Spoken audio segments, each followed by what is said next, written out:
மக்கள் வந்துட்டு எப்பயுமே இன்வெஸ்ட்மெண்ட் அப்படின்னு பார்க்கும்போது, ஒரு சீட்டு கட்டினாலும் வந்து நகை வாங்கணும்னா, ஒரு ரொம்ப கம்மியா சம்பளம் வாங்குறவங்களோட மைண்ட் செட் கூட என்னன்னா, தங்கம் வாங்குனா அது ஃபியூச்சர்ல நம்மளுக்கு உதவும். ஒரு பிசினஸ் பண்றதுக்கோ, ஏதோ ஒரு வீடு கட்டுறதுக்கோ, ஏதோ ஒரு விஷயத்துக்கோ அந்த தங்கம் நம்மளுக்கு உதவும்.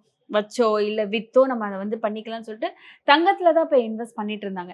இப்ப தங்கத்தோட விலை அதிகரிச்சுட்டு இருக்கும்போது பயப்படுறாங்க. இத வாங்க முடியுமா? இத நம்ம எப்படி வாங்குவோம்?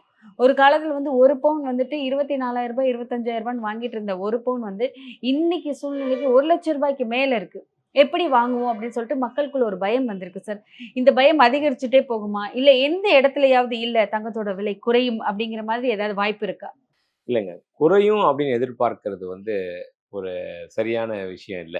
ஏன்னா, ஏன் ஒரு சவரன் ரூ. 25,000 விக்கிறப்ப மட்டும், அன்னைக்கும் நம்ம அதிகம் அதிகம்னு சொல்லிட்டு இருந்த ஒரு சாரா இருந்துட்டு தான் இருந்தாங்க. ஆமா, அன்னைக்கு விலை கம்மி அப்புட்ன்ட்டு அத அக்செப்ட் பண்ணிட்டு எல்லாருமே போய் கோல்ட்ல போடலையே!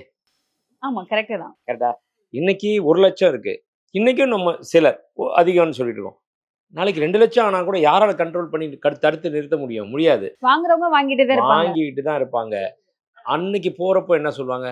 அட 2026 ஆரம்பத்தில பார்த்தீங்கன்னா, வெறும் 1,00,000 தாங்க. இன்னைக்கு தாங்க இந்த விலை ஆயிப்போச்சுன்னுவாங்க. ஏன்?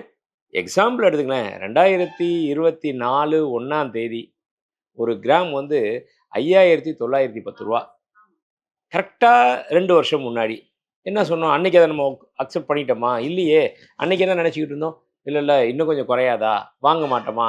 அப்படின்னு சிலர் நெனச்சுக்கிட்டு இருந்தாங்க. ஆனா, அதற்கு மாறா டபுள்க்கும் மேல ஆயிப்போச்சு. இப்போ. ஆமா சார். இப்ப என்ன நெனைக்கிறோம் நம்ம மனசு? அந்த ரூ. 5,900 இருந்தா பரவால்ல. அடுத்த வருஷம் 1ஆம் தேதி பார்த்தீங்கன்னா, ரூ. 7,150 வந்துச்சு.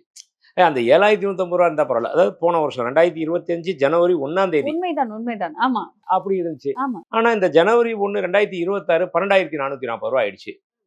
இப்ப ஜனவரி 1, 2027க்கு இந்த ரூ. 12,440 இருக்குமான்னா, இருக்காது.